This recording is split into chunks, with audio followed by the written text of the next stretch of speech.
Have you ever felt that electric rush late at night when you decide tomorrow is the day everything changes? You're going to wake up early, work out, eat clean, finally start that project. The plan is perfect. The feeling is real. And then morning comes, and that feeling is just gone. Not faded. Gone. As if it never existed. You didn't lose motivation. You never had it in the first place. Not the kind that lasts. What you experienced was a spike. A temporary surge of dopamine triggered by the idea of change, not the reality of it. Your brain rewarded you for imagining a better future. And once the reward hit, the motivation evaporated.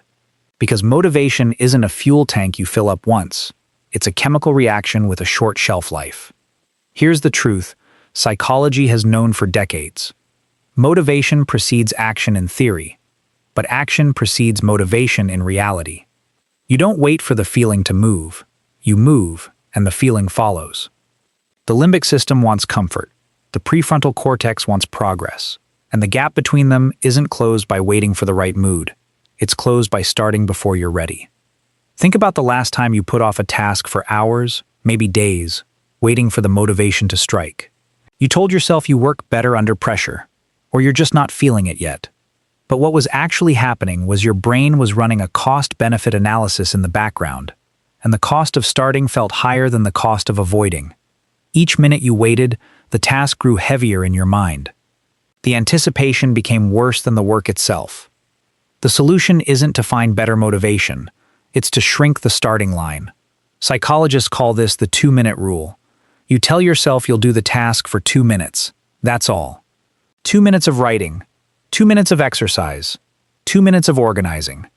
What happens next is almost predictable. Once you start, the Zeigarnik effect kicks in. Your brain hates leaving things unfinished. The 2 minutes become 10, 20, an hour. The hardest part was never the work. It was the beginning. Consider why gyms are packed in January and half empty by February. It's not because people lost their goals. It's because they relied on the initial surge of motivation to carry them.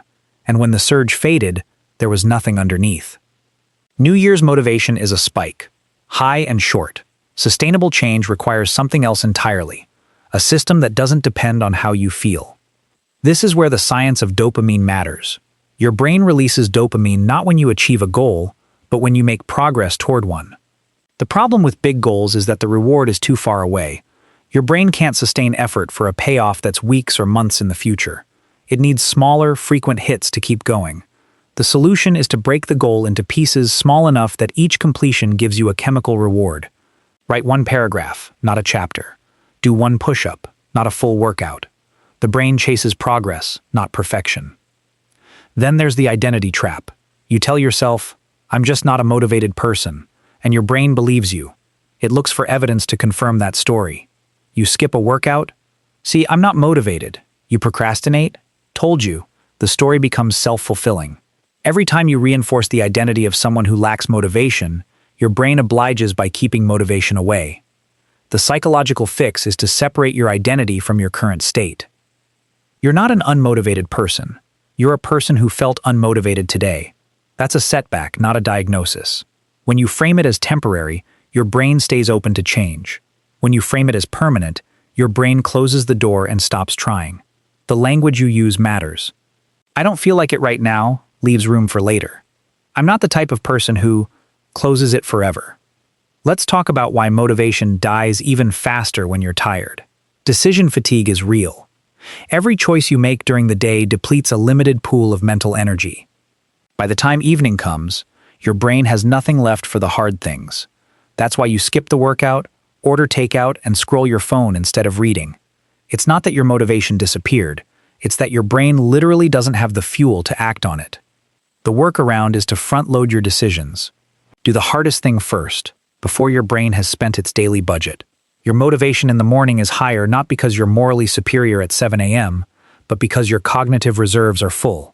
The same task that feels impossible at 9 p.m. feels manageable at 8 a.m. Not because the task changed, because your brain changed. There's one more layer that most advice ignores. Sometimes motivation dies because the goal isn't yours. You're chasing something you think you should want, a promotion you don't care about, a body shape you were told to pursue, a life path that pleases everyone but you. Your brain knows the goal is borrowed, and it won't fuel something that doesn't belong to you. The deepest motivation comes from autonomy. When the goal is yours, you don't need to convince yourself to pursue it. The science is clear. Motivation isn't a feeling you wait for.